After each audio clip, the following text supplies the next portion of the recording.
Hello, folks. I'm Jeff Noedel with San Juans Today, and it is Wednesday, February 19th. We're going to talk today with leaders of OPALCO, your favorite one and only electric utility in the San Juans. So joining us today is Foster Hildreth, the general manager of OPALCO. Hi, Foster. Hello there. And Vince Dauciunas. I'm saying your name right. Vince Very good, Dauciunas. Jeff. Good morning.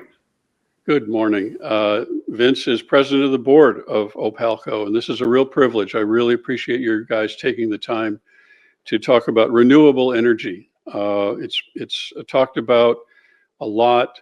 I'll get to some opening remarks in just a second, but I want to tell our audience that this is a co-production of San Juans Today and OPALCO, Orcas Power and Light Cooperative, a nonprofit member-owned co-op providing energy services to San Juan County since 1937. So what does that mean, a co-production? Because we've never done this before. This is the first of its kind. It means that we're producing this together. Our two organizations are producing this show together. We obviously coordinated on the subject matter, what we were going to cover, and OPALCO, is providing a portion of the funds that make it possible to bring you this program. I am the interviewer. These are spontaneous questions and spontaneous answers, and any editing we do will only be for the purpose of brevity. So with that, this is cool, and I appreciate you guys making this possible, that we can have an extended conversation, and I hope that there's more. I hope that this isn't a one-off. I think it's so important that we bring this back in a repeated fashion so we can go deeper and deeper. I think that there are many people who are very interested in this and have a deep, deep stake in this. So thank you. Hopefully this is the first of many. It's interesting because to me, and I think one of the reasons that we wanted to do this so much is renewable projects, renewable energy projects are something that a lot of people say they want. And then it looks like it's really, really hard to do. It's really hard to just get these things done. So I hope in this conversation we can talk about the challenges and the imperative, the need. Is it all that important? Is this just your guys' preference, or is this an absolutely imperative thing? So why don't we start? We'll start with you, Foster. Why are we talking about this today? Why are we talking about the transition to renewable energy? Probably we got to start up a little bit higher than that. As a matter of fact, let's start about reliable energy. Now, the reason that we're here today is because energy in the Pacific Northwest is getting more and more challenging. We're following different mandates within Washington State, CETA, and other requirements that are really trying to do the right thing, get the carbon out of our fuel mix and really get to renewable energy. But along the way, what happens is we take away basically coal plants is really the main target that we have initially. And when we do that, though, that's reliable power. And what we're concerned about, and the reason that we're here today, is really talk about the challenge that we face as we're transitioning from a reliable generation source, even though it's dirty and we want to get rid of it, but it works 24/7. And what do we do when we get an intermittent resource, solar, and when they have to have it replaced? And what we're seeing on the regional supply issue is that we're seeing by the end of the year, there's going to be another really large coal plant being shut down on Centralia, and it's going to be 750 megawatts being shut down. Now that's just a big number for discussion, but that's a pretty noteworthy coal plant. And when you take reliable power out of the fuel mix in our area, what do you replace it with, and how does that work? And so what we're trying to do is trying to get at a little bit in front of it. In fact, I think we're a little bit behind of trying to get reliable power and make sure we keep it that way. And in order for us to do that, we need to find out other alternative resources to embrace as that reliable power is eliminated from our fuel mix, and we need to substitute it with something as reliable or a combination of different resources and batteries to make sure that we have reliable power. And Vince, anything you want to add to the Centralia coal plant? Yeah, thanks, Foster. Just to put that in context, people say, well, it's just one plant shutting down. It's about 4% power in Washington State completely. And to replace that, Centralia plant, if you've ever gone by there, it's about 20 acres in the generation, and then next to it's 1,400 acres of a mine where they're actually getting the coal out of it. And so, in terms of reducing greenhouse gas, it's a great thing to do. But if you want to say, let's replace that with solar or let's replace that with wind, it takes, that's a 600 to 750 megawatts, and it runs about half the time. So it's putting out about, big number, 9 terawatt hours per year, which is about 4% of the total in Washington State. To replace that with solar or wind would take about 22,000 acres of solar panels or winds, and about $5 billion of expenditure, and an untold amount of battery storage in order to get the equivalency about that. So we're talking serious. And when that shuts down at the end of 2025, to the best of our knowledge, and we've dug deep into this, is in looking at what's available, there are no renewable energy projects that are going to go online in 2026 in order to replace that. So what that does is that cuts into the margin of safety that the Washington State total energy system has got. And it doesn't mean necessarily that we're going to have blackouts, but if we get a situation like in January or in July. In January, you can look at the record on this, all of the wind power in Washington State went dark, went absolutely zero for 7 or 8 days in a row. And if you look at how much battery storage would have taken to make up for that, it exceeds what's installed in the United States at this point in time. So this is serious, and we depending on how the weather conditions go and how the water systems go for the hydro, we might have some big issues. So that's one of the things that's going to repeat for a while, and that's driving our impetus to try to get some local generation and storage capability here in the county. Now, in addition to that, you're also seeing that there's going to be the supply of power is going to be a lot less. That's going to drive up costs, right? So the scarcity of those electrons are going to be a lot more expensive. So we're looking at not only a potential during like weather events, is what Vince is alluding to. We're also looking at really high priced power. So we're looking at power doubling right now. Right now when we're starting to look out into power future purchases, that's about double the price of what we pay for our kind of base load, if you will, for Bonneville Power Administration.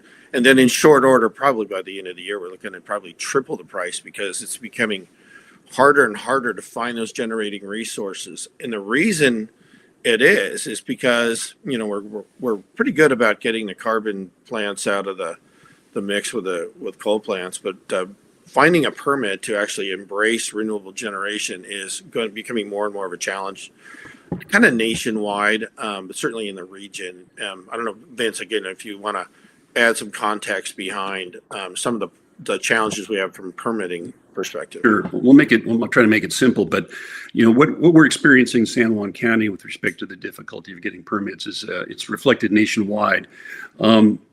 It's so much so that, for example, the National Renewable Energy Laboratory and Lawrence Berkeley Lab are publishing a quarterly report on resistance to renewable energy in the United States. And at the last count, somewhere north of 15% of all counties in the United States have put an absolute ban on any kind of renewable energy development of a large scale. So rooftop is fine, but community solar or utility scale solar or wind in those counties is absolutely out.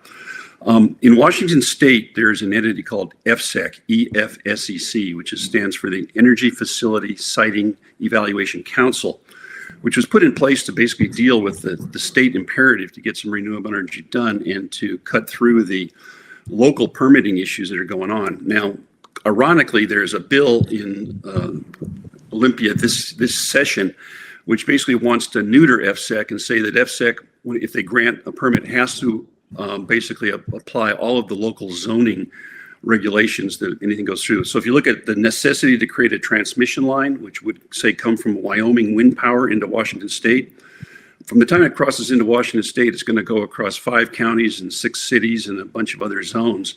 And every single one of them is going to have to get into the permitting process involved with that. So is it any wonder that something like that might take 10 years, and we can't wait 10 years for that? So I have a question. Vince, I'm sorry, Foster, when you talk about the scarcity, the increasing scarcity of electricity that you have to buy on the market, is there ever a point when locally generated electricity on the islands could actually be more affordable than the electricity that you buy in the market? You bet. But it's still going to be higher priced power. And there's an interesting thing that I probably need to get into. We get all of our power from Bonneville Power Administration through a resource group that we have. It's called PNGC. And Bonneville Power Administration provides preferential power to the local, utilities that are in our area. And it's really low price power. We're fortunate to have it. And where we are right now is we get our little slice of the dam is the way I kind of look at it, Jeff. And what we do is we have that power provided to us really reasonable. In fact, I came out of California and the prices of power there were really expensive. In comparison, we're looking at $40 or $42 megawatt hour. And that's for what we call tier 1. And that's that low price power that we have preferential treatment with in the area. Now it's limited though. That tier 1 power, we're right at capacity. So today's an interesting conversation. We've been running on that tier 1 power for since we got the power cables provided us in 1951. But now we're at a different standstill. We're at a different threshold. We know that our load growth, right? Because part of our governmental mandates is to switch over from carbon-based fuels for EVs, for heating load and so forth. And we're really doing a good job on from a demand side, really taking advantage of EV power and so forth, and really trying to do that transition. But what happens is we get a lot of load growth, and that load growth is going to be at that higher level, more than tier 1. It's going to be a tier 2. And then when I say that, before I said powers are going to be really doubling and then pretty soon tripling, it's because of that tier 2 load. So we're just starting to, tickle that tier 2 load. It happens a lot when there's a cold weather snap, and it gets really cold and we use a lot more load here in the wintertime. And that's what's going to be really expensive. So the answer to your question is, can we get it cheaper? You bet, but it's still going to be at that tier 2 level comparison that's going to be costly. For us, we're fortunate to have that tier 1 to moderate us until, the energy industry really figures out how to optimize some of those cost profiles. But we've been fortunate to have the Bonneville hydro system for all these years. So give me an idea of how prevalent, how much more capacity do we need to create locally in the long term? Can I go ahead? Well, we've got the microgrid on Decatur, and I think we should talk about tidal today at some point. But how much capacity do we need to create here locally? So let me try to put it in context, and I think most of your listeners and audience are going to probably be in the know about San Juan County and the different kind of grid components that we have. So let me kind of use that as the basis.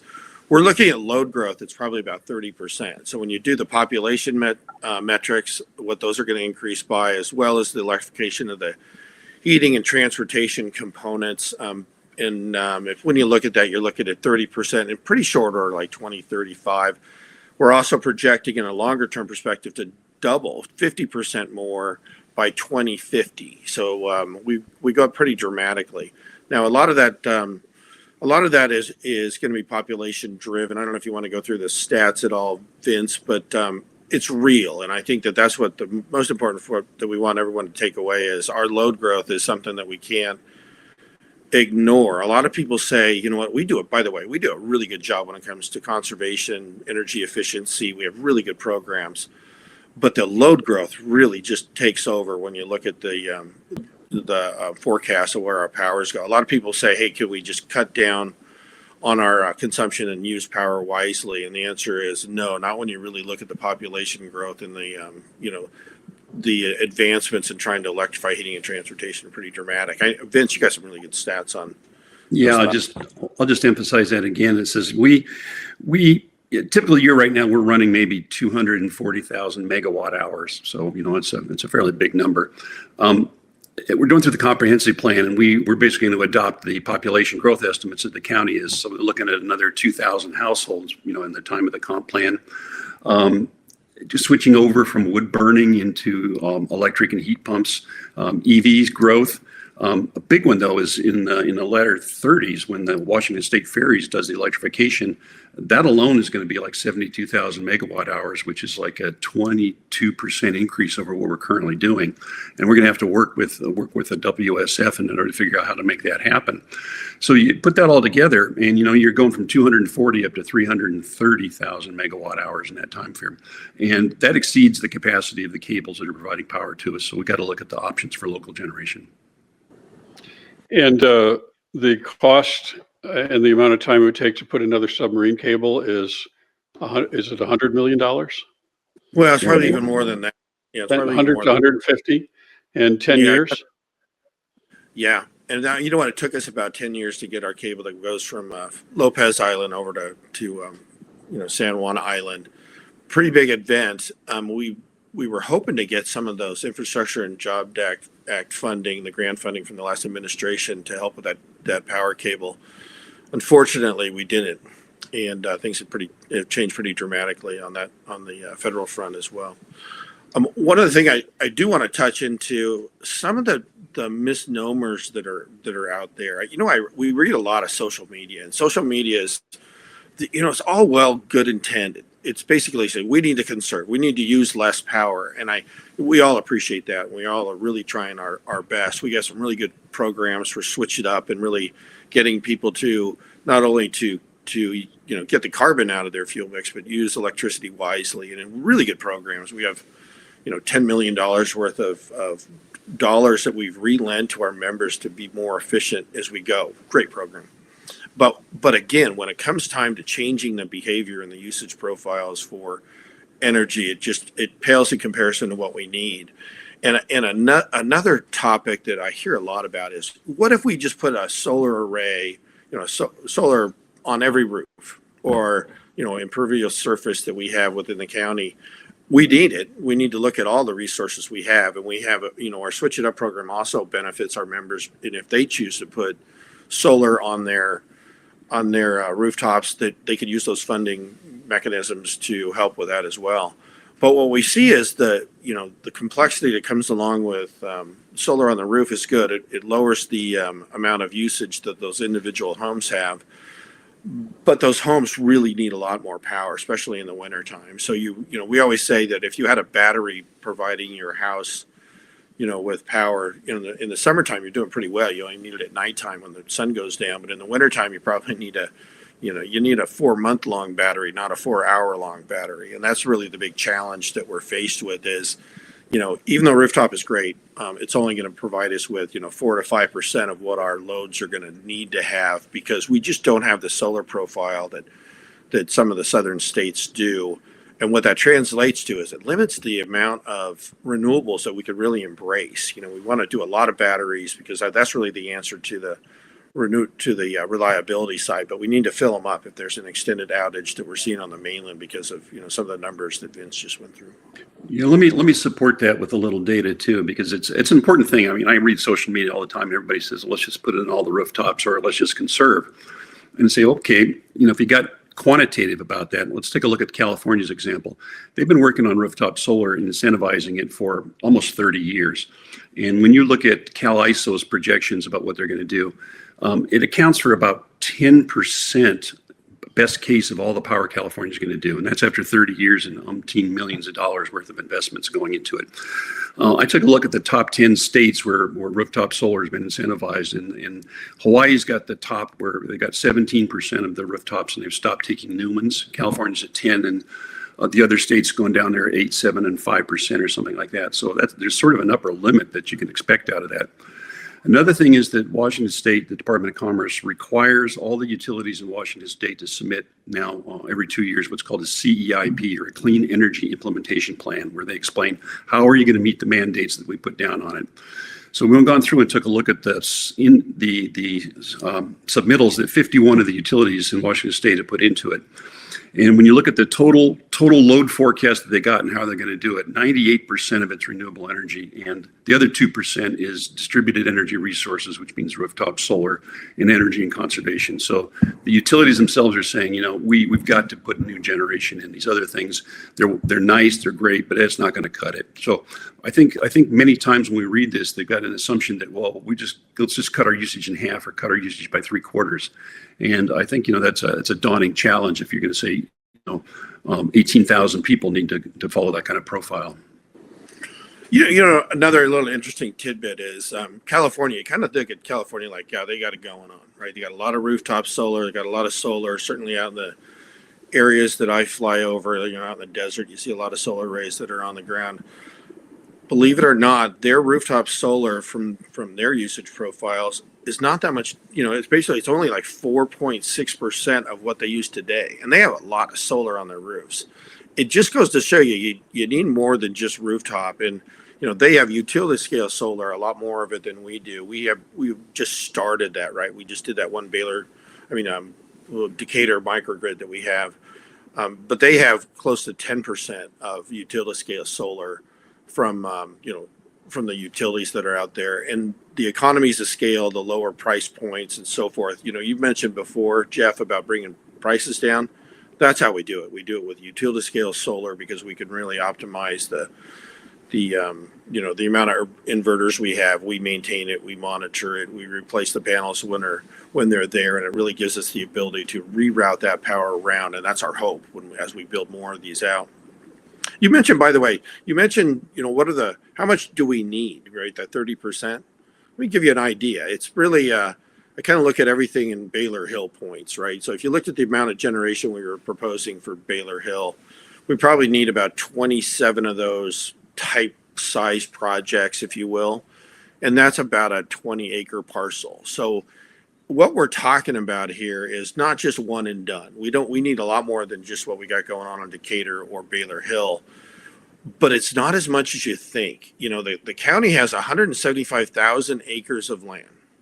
Now, put that big giant number in your head, 175,000 acres. Now we have 540 is what we're really in need of to satisfy that 30% load growth just in the short term.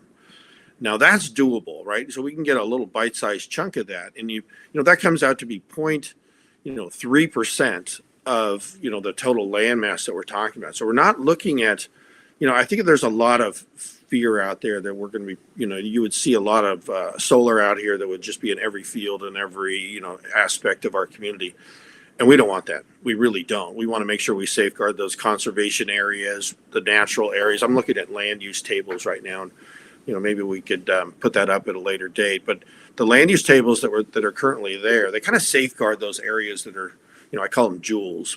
And the jewels of our community are going to be safeguarded, and we're committed to that in every way, shape, and form. We want to stay away from those conservation areas, the natural areas. Wetland, obviously, we have to work, very delicately around our ecosystem. Same thing with some of the archaeological areas and shoreline areas and so forth. But the remaining areas, from our perspective, if our county is going to have a house, in a particular land use area, we need to provide power to it.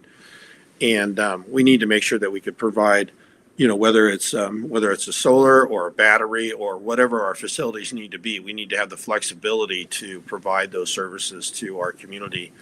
And since we only need 540 acres, what we're proposing to the county right now is to kind of limit it, right? Give us a yes for the land use tables that we can build these things in agricultural areas, rural farm forest, but cap us when it comes to the amount of acreage we need.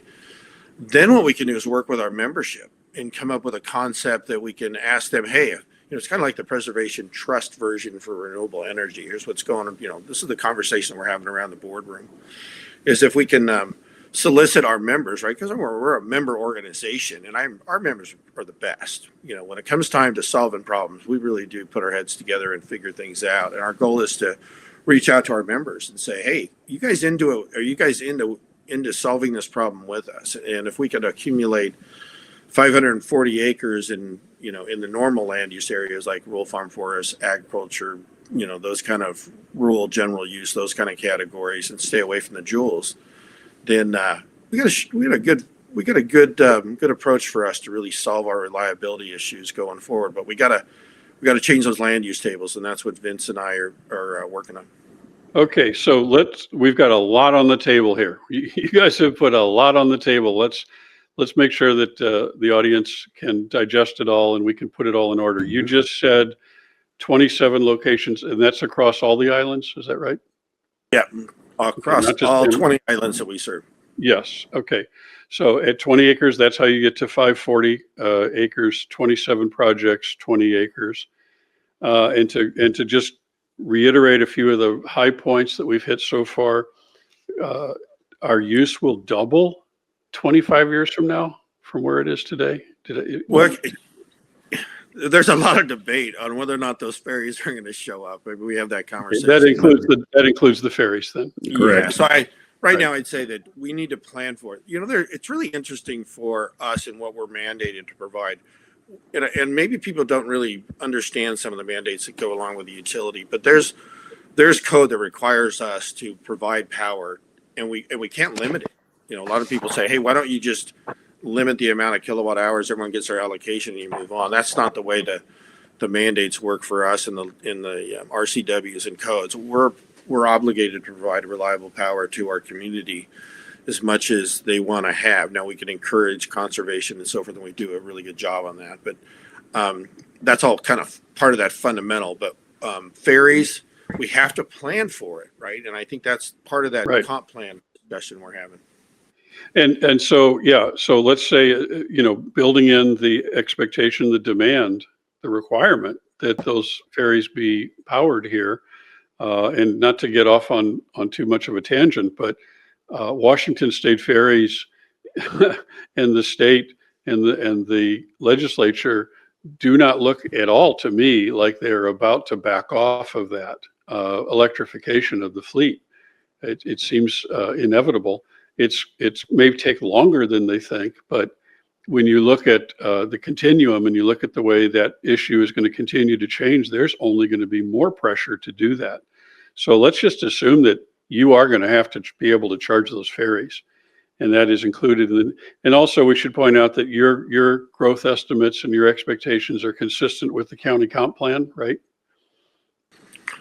Well, I mean, we're making edits to the current county comp plan, but I say the current county comp plan is very deficient, so we need to make sure that we have the right utility elements and we make it a meaningful document. I think historically that document was a little rushed trying to get it approved because we needed to as a community and as a county, but I think we need to make it as a living document that actually functions, and it's not there yet, but we're getting there.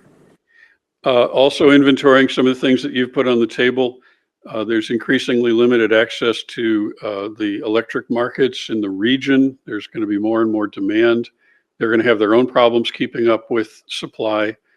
And then I heard also that we're already nearing capacity for the submarine cable, and that monstrous, incredible cost. And, it's one thing to talk about $100 million. The state of Washington, and certainly not the county, but the state of Washington can still find $100 million laying around. But the 10-year part is what really, really alarms me. It would seem to me we ought to be well on the way of understanding how that's going to get built. And I'm not criticizing OPALCO at all. The state, back to the ferries, the state has a vested interest in being able to power these. They can't just expect you to, flick a switch and be able to. So I guess that, maybe that's a conversation for another day, but who is going to help us? Who's going to help us in a big way build that cable? Let me go on. I don't mind going. I can get in there. Go ahead, Vince. I was going to say, let me comment on that. Whether you believe in climate change or not, your government does. And that's the situation we got right now. Since the early 2000s and Washington State passed all this stuff, they basically had mandates that haven't really coordinated with the utility industry about whether it's doable. And I say there's three things. The problem is it's 1/3 economics, 1/3 technology, and 4/3 people. And that's what we got, is that the major issue preventing the Washington State and the nation from getting forward with the greening of the grid is the permitting process. And we've got groups basically that use NEPA and SEPA as weapons to basically stop everything. It's called banana, build absolutely nothing anywhere near anywhere. And we understand completely the emotional content behind not wanting to have this stuff going, but you got to step back and say for a second that, the climate change issue is real and we've got to reduce the carbon. We need to get more resilience in the thing. It's got to go someplace. And until the legislature can come to grips with that, we're going to have a very difficult time. Jeff, why don't I get in the cable itself? Because I don't want people to be alarmed. And the reason I say that is we have two main power cables that we're talking about right now, and they're both owned by Bonneville Power Administration, and they were brought to us. One was, I think the date of the installation was 1991, I think, Vince, and the other one was 2001. Mm-hmm. So we got two cables that feed us, and it's really important, right? If for some reason a big barge or tug or whatever, on the way to wherever they go, throw an anchor down, or there's an emergency and they throw an anchor down that wraps around our cable. We have two cables, so we could run the entire facility, service territory on one of those. And each of those cables provides that same level until like now. We're starting to reach more and more electrification and load growth that the cables can handle. And what we mean by that is we start losing that one extra one, right? If one goes down, how do you replace it? Or if you need to pull one cable up and take it out of service. The last cable that we replaced, we took it out of service for a year and it was fine. We had two cables there and we ran the rest of San Juan on the other cable. So we lose that opportunity. And most of the challenge that we're going to have is going to be in the winter time.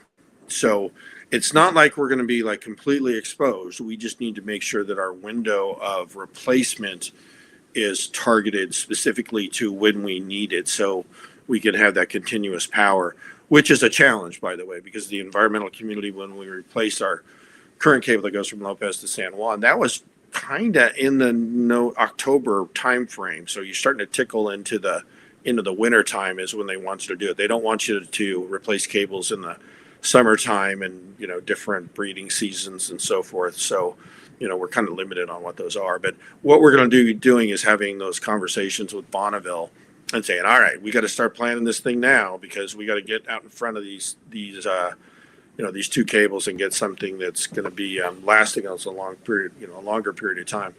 1991, you think that sounds reasonable. It wasn't that long, but boy, that's a long time ago already. And even 2001 is a 25-year-old cable now. So you described a scenario where 540 acres would be needed across all the islands. Vince, you talked about banana, which I think is hilarious. What does that stand for? Build absolutely nothing anywhere, anytime. Yeah, which is different from NIMBYism, not in my backyard, but it seems like there's that is affecting everything. So you went to the county council recently, and you have a vision of a tool that would help keep progress for OPALCO and keep progress toward renewables. You want to talk about that? Well, I think what we're alluding to is we need, everything when it comes to land use is really in need of updating. And we've been having this conversation for at least the last three councils about generation was defined the old-fashioned way in the land use tables when it comes to permits. They're picturing big generating facilities, one that we used to have on Orcas with diesel generators and big fuel tanks and loud, noisy, and so forth, and not passive solar generation that we would be embracing. And so what we're trying to do is make sure that there's a concentrated effort to review those land use tables. And I think that a lot of people are aware that we submitted a docket request to do just that, to really modernize those and bring them up to, the current standards. Now, our philosophy is, and it's pretty obvious. I mean, we're essential, everybody needs electricity. I mean, almost every facet of our, existence out here in the San Juans is hinging on some form of power or internet or somewhere. So it's not a hard stretch to say we're an essential facility, but we're not really treated that way. if we're really going to solve this problem to avoid the NIMBYism and the banana aspects, is we need permitting certainty. And that's what we're really trying to do. We're trying to say, look, we're essential. We need to have permitting certainty. And if we do that, then we can provide the power to our community that they love and they really need. And when the power goes out on in the middle of a storm, boy, do we hear about it. And boy, are we thankful when the power comes back on. And I think people kind of forgot that. I think they're, when they go and they turn on that light switch, they just assume it's going to be there. And the reason that we're talking about Baylor Hill is just because it's a great grant program and we're trying to remove some of the carbon. But I think what's missing from it is the essential nature of what we provide and how we're going to continue on with that. And I think that's one of the big driving forces that we're here today, Jeff, is really to talk that through and help engage and inform our members that this is essential for us to resolve and do it as fast as we can. Foster, do you see a way to build those 27 locations without this change? No, I really don't. You know what my comparison, Jeff, is we did a really good job when the internet was deficient out in our community.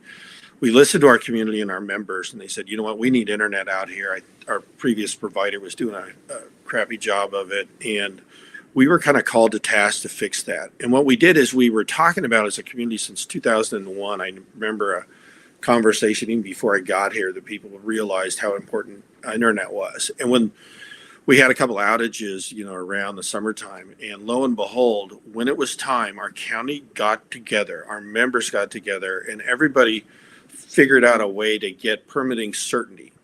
And with that, what we did is we launched our, foray into internet in 2015. And what a great program it was. The co-op is the same thing as our community, is the same thing as the county's constituents. We're all one and the same. So we always do the right thing. We're all here for the right reason. It's not like we're an outside group, outside the county that's going to be looking at only profit potential. And we need to use that same philosophy. Once we got permitting certainty and we're able to, really provide the facilities that we need in our community, we've done a really good job with cell service. We've done a great job with internet. I think we're getting close to 60% of the folks in our communities now are embracing internet through Rock Island. And what we need to do is use that same permitting philosophy and certainty for renewables. And I know we can do it. I know we can do it very sensitively, and I'm excited about doing it. But I think there's a couple of hurdles that we got to jump over. And Vince has been involved in a conservation. What's your group called, Vince, that you're part of at the county? Oh, that's the Climate and Sustainability Advisory Committee. And I with that and what we really see, and coming together as a community is what we need. And then we're going to be pushing forward these adjustments to those land use tables, so we bring them, modernize them a bit. Then we'll get that permitting certainty. The key is putting a cap on it, right? We know we need 540 acres, and it's a fraction of what the county has available. And I think if we put, the ability for us to put those facilities in those land uses that are not the jewels, and then cap it to the 540, I think that's going to be the win. And then we come back in and, on a future date, we see how we're doing. In 2030, we look back and if we need to make adjustments and raise up the cap because the ferries are real, then maybe we adjust that cap up. But I think keeping a limitation on what we put out there is going to be needed for us to really get a good sense for how we're protecting our environment. So your request of the county is kind of one fell swoop. If they would set this program up and give you the permitting certainty and the land use tables, that could be all done at once, and then you would be able to start thinking about 27 locations. Well, you sure made it sound easy there. I kind of hope it. Well, I hope it is. Theoretically.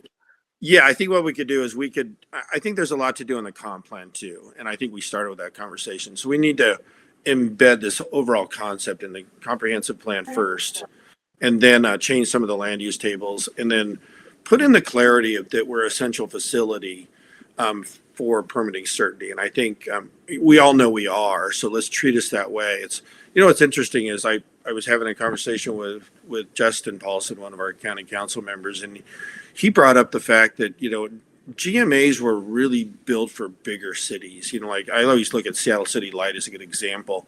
They're the municipal provider of electricity, but they also provide the land use permitting.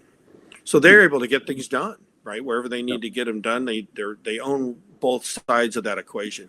We're a little different in our communities. We're a little bit smaller. OPALCO provides the power and the county provides the permits. And we haven't been working well together like we need to for essential facilities. And that's what I think Justin's, I think the current council is great. I think they're actually embracing what we're trying to accomplish because they understand the importance and the need of why we need to get these things done. Anything you want to add, Vince? Yeah, I would basically support what you said on that. I think I'm just make a comment on the comp plan because I've done a lot of studies on that. We're in the process of reviewing the water element and the utility element right now because, when you're looking forward under 25 years, we're trying to understand what might be the ramifications about providing energy to get this done.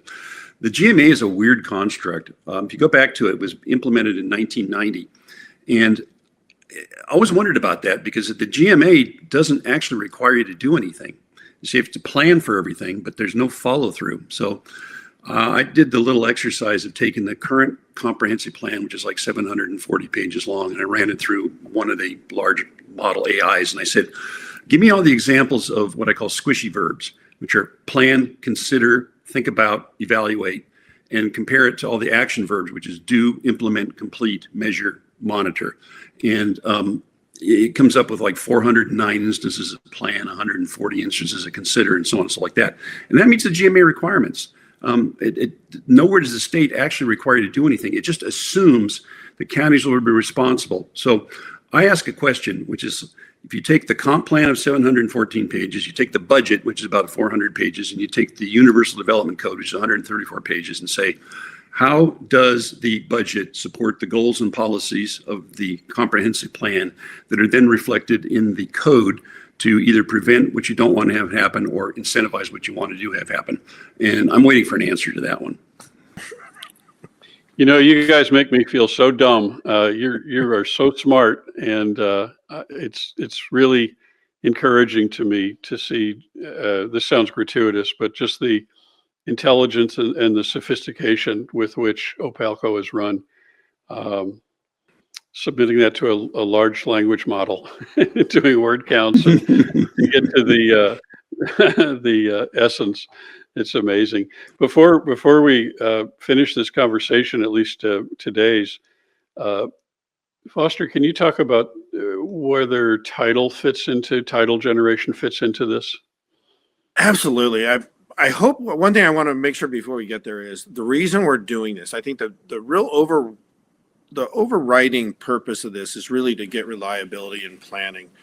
And I think when you start looking at grants, we got those grant topics are so good. I mean, we need to chase all those things. I wish they were going to be available in the future. And I hope they are through the state at least.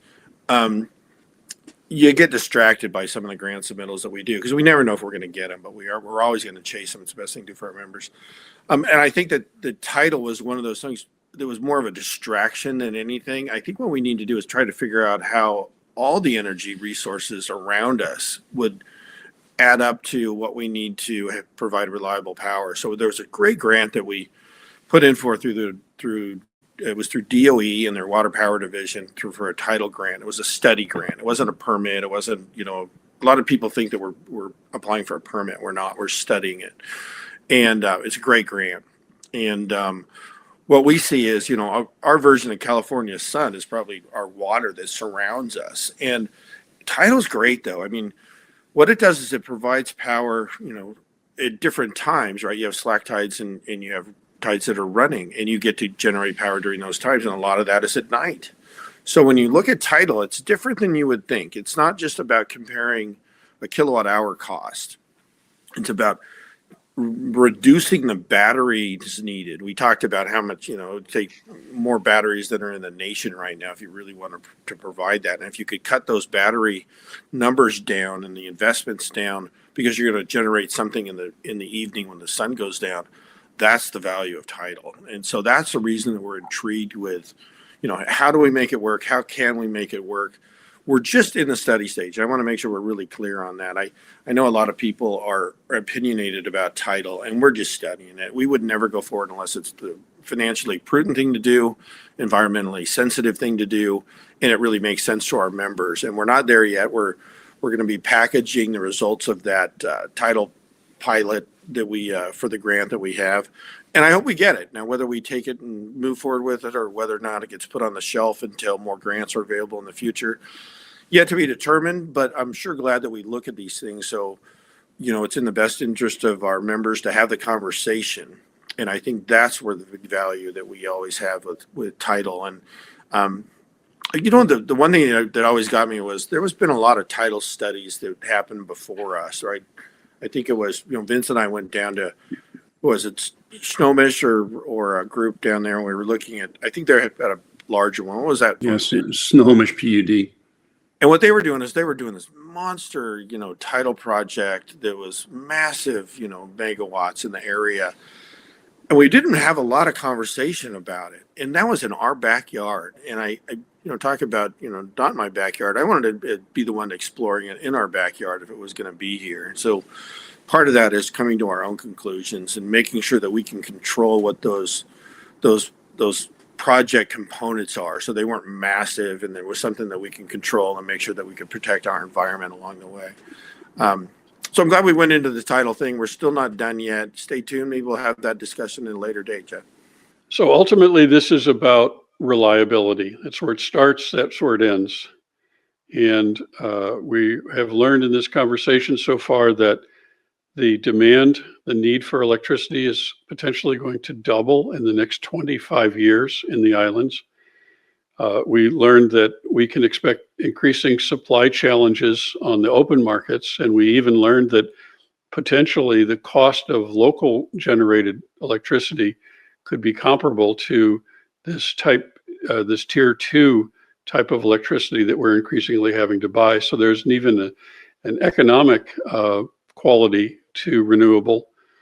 And we've learned that there is, while we want reliability and we want this growth to occur in capacity in the next 25 years, we have very unreliable permitting. We learned that there is a model that worked recently, the Rock Island fiber model, that worked well. And so all of this has been kind of packaged up in a request of the county council. And it would appear to me that the county council is in a position now to help with some solutions, some long-term solutions. Do I have any of that or all of that right? Yeah, Jeff, go ahead, Foster.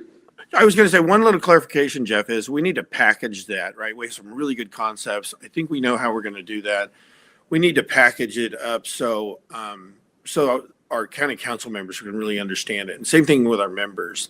And then with that, then I think we're going to need the support of our members to really kind of help influence the process. And I know that Vince gives a lot of thought about kind of how do we move this football across the old touchdown mark.